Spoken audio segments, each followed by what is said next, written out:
Alright, muri yeZimbabwe kusangana kwatiri kuita zvakare ipo pano paZimu News Update apo petinoda kupe mafirst hand update anonga ari kuitika muno munyika yeZimbabwe. So kana uri mutsva usabve pano usina kusubscribe, kulike nekushare, pano ndiri kuenda kadibata nzema updates akati wandei pasame video. Sekutara kwataimboita muri yeZimbabwe tichikuudzai kutoti no zvinhu izvi zvekuchinja kwebumbiro remutemo hazvina kutanga izvezvi. Kunonoteerera pano takambokuudzai kutoti kubva kudhara kutoti kune papers aonekwa mudhirowa raziyambe anga ari maererano nekuchinjwa kwebumbiro remutemo. So zviri kunzi zvadzva ne2 years zvinhu izvozvo zvichitoitika, sezvo zvetiri kuona kuti zvanga zvina Jonathan Moyo, Anton General Virginia Mabhiza, iye muziyambe ndi anga ari mukuru wazvo nevamwe vanhu vakasiyana. So tiri kuona kuti ana kudata gorei waitofanda mari ipapo, sezvo zvetiri kuona kuti ana kudata gorei vari kufanda mari kusplita bato reZANU-PF. ana achibvayo nana kudata gorei ndo wakonzesa kuti bato reZANU-PF ringe chisplita because vari kufanda mari. Sezvo zvetiri kuona kuti kuarmy chacho kwatone madivision, kwatone mafaction kuarmy iri kusapota VP Chiwenga, iri kusapota vamunangagwa because nevamwe maindependent vakazvimirira because kune vanhu vari kutodini vari kutopiwa mari sort of like ana General Monda vari kupiwa mari,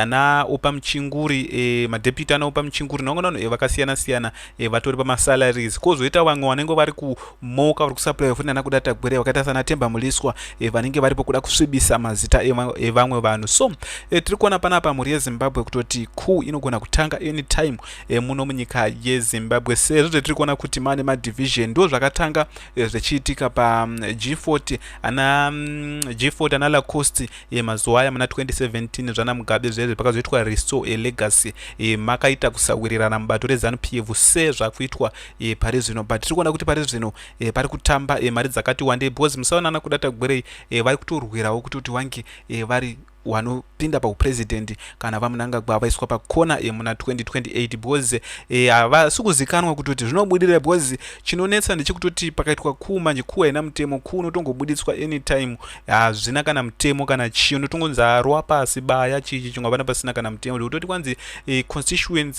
constitutional inodai nekudai havanotokuudza kuti get away man chichi chingwa. So tine tsamba iri panapa muri yeZimbabwe, tichiva patsamba iri panapa tiri kuona kuti mane mafunction akati wandei kune mamwe mafunction ari kupiwa mari sort of like kune rimwe function ratobuda rinonzi presidential mafia riri kutothreatena natendai biti tichakusvitsai kwariri ikoko. Kozoita na presidential and criticism waya vari kungobuda vachingotaura zvavanoda vachithreatena vanhu vanonga vada kuopoza kuchinjwa kwebumbiro remutemo. tiri kuona vanhu vari kunzi vakarowa vamadhuku vanga vafandwa nezvegananda, nyange vanga vakavharawo mafesi nechichi chimwe but vakazotozikanwa vakataura kuti aiwa no zvinhu zvakamira zvakadai chinova chiri cho chiratidzo chinoratidza kuti zvasinoda kwamira zvakanaka.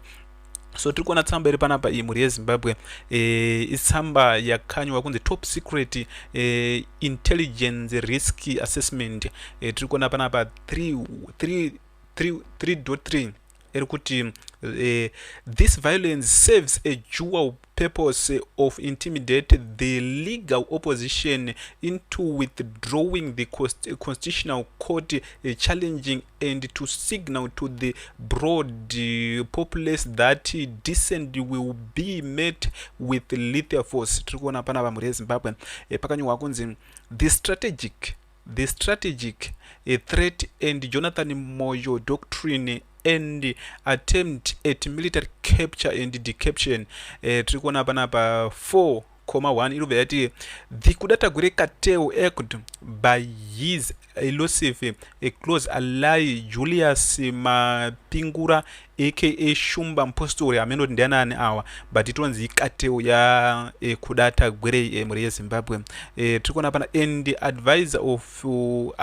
advisor by Professor Jonathan Moyo years over the past 24 months been working for muri kuona muri yeZimbabwe 24 months zvinhu zviri kushanda. Indogara ndakatora panapo toti panozobudiswa zvinhu kwavanhu vanonge vari kumashure zvinhu zvatopera kudhara saka pazvinozongobudiswa vanhu pamunotanga kuda dai zvinonge zvatopera kudhara because zvinhu zvina zvakatogadzirwa kudhara zvatembokudze izvezvo kune mau yailika chimwe tichikudze kuti pane mutemo uri kugadziwa.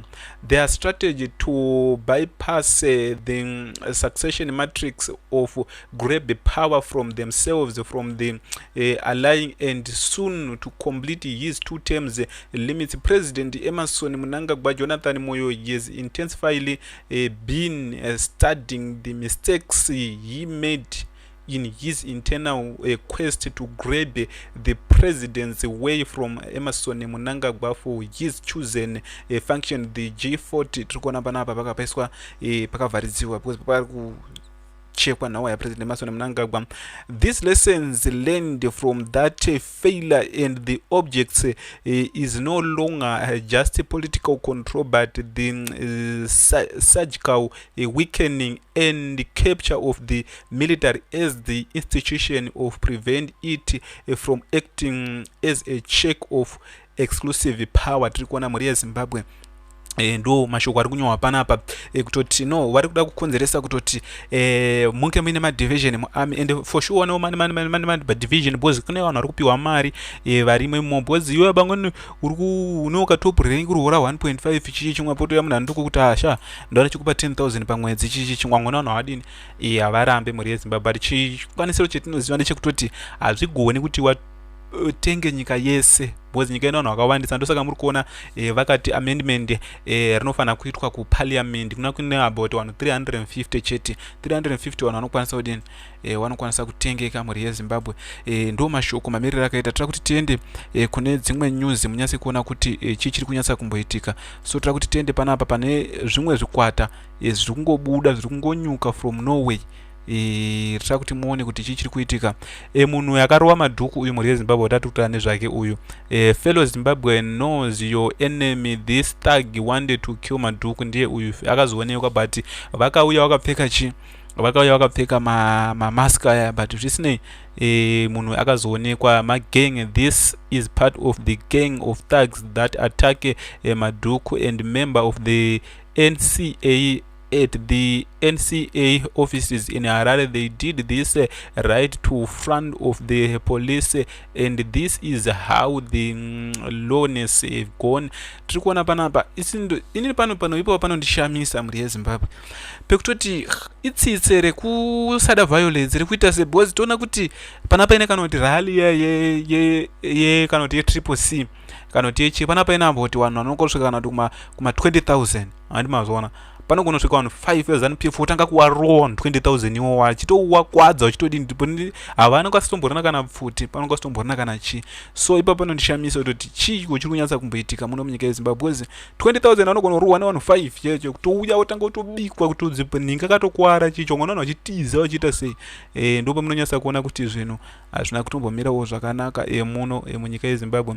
So tiri kuona panapa President Emerson Mnangagwa vasati vasunga ini vanofanirwa kusunga iwe fake supporter yavo. You are tenacot, you mtisi must go to Chikurubi before me. Uriwe kushaya you term president pretenders. No support uri kunyika ya South Africa saka unongotsvageko kunyika ya South Africa ikoko urukorutsvageko uchiti kwanzi unosapota munhu better kuti tasana vanonzi anekwa mazipasta chipasta chedu chibishop Nyamakanga unotosapota munhu uri munyika chichi unyeso unoti aiwa uri kumusapota nuri kwanzi uri kusapota munhu uri kuimwe nyika uri kutsvageko vanenge vaitonga zvavo paneondo mberi rechimurenga mberi ZANU-PF mberi naHis Excellency Chiwenga 2030 vanenge vaitonga zvavo 2030 pasina vakaurambira nehanda pasinawo. as president wamafia tiri kuda kupa dzidziso sema-age trainers neyambiro kuna mukoma wangu Biti. Inzwai vaBiti nemi vamadhuku hatirambe kuti munyika munofanira kuita opposition but tinoda opposition inoita zvepolitics not zvisiri zvepolitics. Zvamuri kuita vaBiti zvekuti munonotora mari kuna America. Moya nemari iyoyo panzvimbo pokuti mari iyoyo muishandise kuvaka nyika yenyu, muri kushandisa mari iyoyo kusponsa vanoita zvemadrugs, kuti kana vapfana vachinge vadhakwa nemadrugs votuka hurumende, zvonzi hurumende vamunangagwa haisi kugona kukontrola zvemadrugs, muchizviita underground. Tikakubvunza vabiti kuti mari yamakapiwa kana kuti yamuri kupiwa kwaAmerica makaisepi, munogona kutipindura here naye baba vabiti, nekuti sekutaura sekuziva kwedu mukapiwa mari uya ikamutaura kuti hatawakawo rodhi yakati, tawakawo dhamu rakati, handiti sezvikuita his excellence. Imimi mukapiwa mari muri kuya kunokonzeresa confusion nemari iyoyo, muri kutoshandisa mari iyoyo kuinsaita nekufanda confusion and commotion in the country inozotukisa his excellence emasondamusondaka naamadhuku tinyaya toinga mutara tikutinzwa. Be careful, we are giving you a warning and tichapedzerana zvedu right again. Regai ndikupei yamburo, hakuna protest yamuri kuzoita imimi, because tiri kuziva kuti makapiwa mari kwaAmerica kuti muye kunoita protest muZimbabwe, muye kunofurira vana veZimbabwe kuti vadestroy chakanaka, nekuti chinoda varungu kuti nyika dzemaAfrica dzisabudirire, titambudzike, tirambe tiri mabeggars.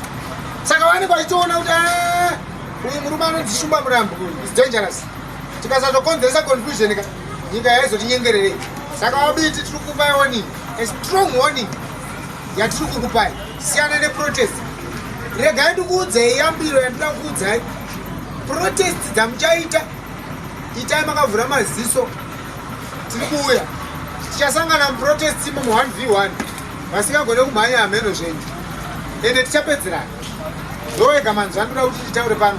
Ndiri kuudzai mimi ana biti nana musoro bhangu ava chinonzanini madhuku chine musoro unenge bhembe chakubata vabiti tichakubatai kubva mhuri yeZimbabwe. Ndofunga muri kuona ndo mayuthi veZanu PF vari kuzviti presidential mafia avo vanova variwo vari kusponzwa tumari ava ndoenzara vanonga vachisponzwa tumari twakadhakwa inogona kupiwa kana $50 cheche utotanga kuti ubwebeduka kutaura kwaari kuita ikoko vanhu vaya venzara. Ndofunga muri kungozviona mhuri yeZimbabwe. So ndo mamira akaita nhau dzitinadzo pano. Tira kuti tiende kune nhau dzitinadzo pano. Tiri kuona kuti mutisi anodhifenda zvigananda iye achigara kuSA ari kutyei kudzoka kuno. Hanzi ndiye umwe kurova Sabatina nechisimba futi. Mutisi ndo zvikuti vapanapo kuti unokorosapota Zanu yo uchigara kunyika yeSouth Africa zvimake sense zvinhu zvakafanana neizvozvo. Gara munyika yo usapoti uri munyika ndoti zvinyatse kuoneka kuti for sure uri comrade mari yapera nzuwa ndi kumeso kunengura chichi chimwe vanhu vari kungotaurawo zvavo. So tira kuti tiende kuna mutisi wacho munyatse kuona kuti mutisi uyu arapo anonga achisapota bato reZanu PF iye ari kunyika yeSouth Africa. Chinova chiri icho chiratidzo chinoratidza kuti kusatokwana kwaanonga ari kutoita ndokusatokwana. So tira kuti tiende pana vakudata gwerei vanga ari kusapota achivaudza kutoti zvinhu zvakamira sei. So tira kuti tiende tione kuti tirione vhidhiyo racho kana kuti ndofunga muri kuona apa ndimutisi apa ari kukurudzira vakudata gwerei ndechigananda chanetsa ichi mhuri yeZimbabwe chiri kubhadhara vanhu chiri kuona nelevel rako kuti unenge uri papi.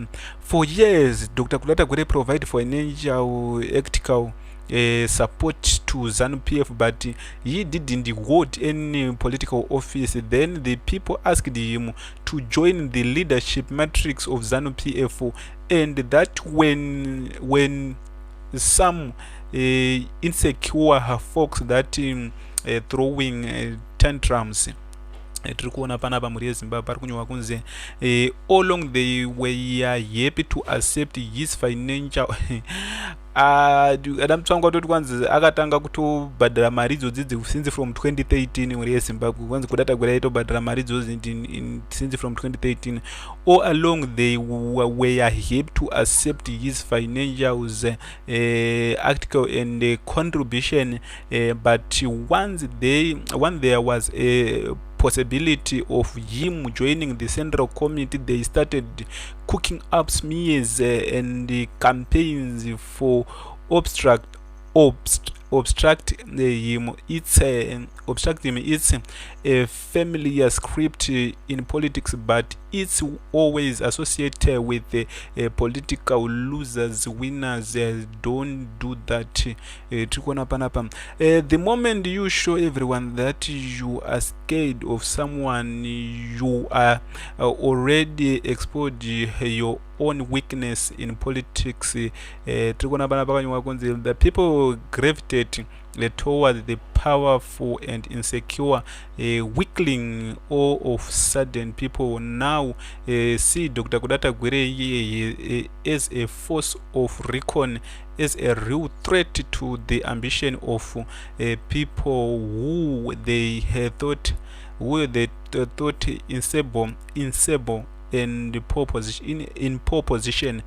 Tikuona panapa muri yeZimbabwe ndi mtisi ari kusapota wakudata Gwire ari kunyika yeSouth Africa. So tiri kuti tipinde panhauwa yemwana vaMugabe vari kunzi bheu ravo rapostponed, waraendeswa kumberi bheu ravo.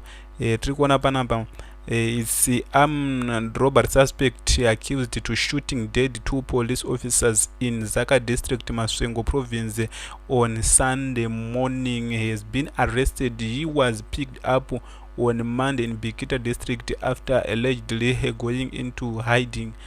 Patoipa muri yeZimbabwe kana wanga watombotiza watombowanda panenge pasina marambiro chichi, especially kana watoshuta mapurisa anonga ari ma1 chaichaiwo, anenge ari ma1. So tiri kuti tiende kune nhauwa. Ndofunga tiri kuona panapa nhauwa yamwana waMugabe iyi yanga iri kutongwa muzuva rana. South African media report that Bellarmine Chatunga, the son of the late former Zimbabwean president Robert Mugabe, has been living in South Africa illegally and was recently denied entry into the country. Tiri kuona panapa ndo mashoko mamiri akaita muri yeZimbabwe. Vari kunzi bheu rapostpondwa. Tiri kuona panapa pane masoja ari kunzi ekuAmerica afa. Tichange tikuzivise pano kuti zvinenge zvakamira sei. Ari kunzi 4 masoja afa. So nhauwa yatatu taibheu panapa, the bail application of Benjamin Chatunga Mugabe and his co-accused Tobias Mugabe Matonodze has been postponed to Thursday at Alexandra Magistrate Court in Johannesburg, South Africa. Tiri kuona panapa muri yeZimbabwe mwana waMugabe ari mukati pari zvino, bheu riri kuramba. Ndipo panonyatsoona kuti matare kunyika dzana South Africa kwakasiyana nematare munyika dzemuno. So tiri kuona kuti zvakamira sei. The bail application of Bellarmine Chatunga Mugabe, the youngest son of the late former president Robert Mugabe, and his co-accused Tobias Mugabe Matonodze, has been postponed to Thursday at Alexandra Magistrate Court in Johannesburg, South Africa. The delay is to allow the defense time of review outstanding document from the state before the proceeding can continue. Mugabe 28 and Matonodze 33 are facing 3 charges, including attempted murder, defeating the ends of justice, and unlawful possessions of a army. A firearm, not army. They are accused of shooting a 23-year-old gardener in the back of the Mugabe Hayden Park home on 19 February. The victim, reportedly an employee at the Mugabe residence, sustained injuries in the alleged incident. There is still no clarity of how Mugabe entered South Africa, given question around his illegal status in the country. Both men are expected to formally apply for a bail on Thursday, with the court hearing set the determined whether they will be granted temporary freedom pending trial. Tikuona pana muri yeZimbabwe mwana waMugabe atori mukati pari zvino ndo nawo mamera dzakira. So ndo ma updates atati nawo muzuva ranhasi. Kana uri mutsausa pano usina subscribe like nekushare, tisangane munyuzi dzinotevera.